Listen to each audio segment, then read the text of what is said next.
Et une fois par mois, Vianney n'est pas seul pour sa vadrouille en Alsace. Eh oui, il se fait accompagner par un grand témoin qui dévoile ses coins préférés en Alsace. Et dans l'Alsace insolite et secrète ce mois-ci, c'est un photographe qui accompagne Vianney Huguenot. Bonjour Vianney. Bonjour François, bonjour à tous. Suite de notre balade avec le photographe alsacien Pierre Rich qui nous conseille quelques virées. Et aujourd'hui, on est dans le Jura alsacien, à Ferrette. Et ce que m'a dit Pierre Rich, et que je vous cafte évidemment, c'est de vous organiser une étape à la gorge au loup. Alors on dit aussi parfois la gorge des petites femmes de la terre. Ça vaudrait un bouquin à lui tout seul, l'interprétation d'un tel nom.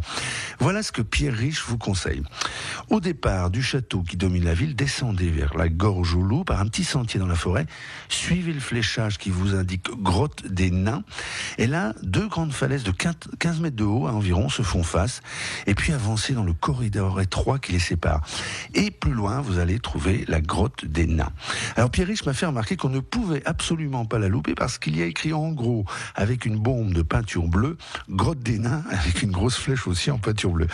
Et vous voyez, c'est aussi ce télescopage qui lui plaît, entre un endroit atemporel, voire antédiluvien, comme il dit, et une modernité qui nous saute aux yeux. Qui nous saute aux yeux, c'est peu de le dire. On reste dans l'antédiluvien avec la forêt de volcans de Weckscheid. Pierre Rich nous signale un aspect assez méconnu des Vosges et de l'Alsace, c'est leur activité volcanique. On est là dans la réserve naturelle régionale de la forêt des volcans, dans la vallée de la Dolère.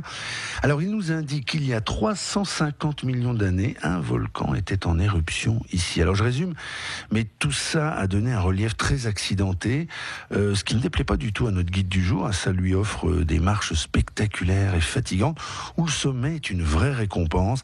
Et le retour, je vous le cite, enfiévré et euphorique. Alors, dernier petit conseil de Pierre Rich, le Spitzkopf à Stoßwihr. Pour y accéder, vous allez voir défiler des paysages grandioses, c'est absolument unique.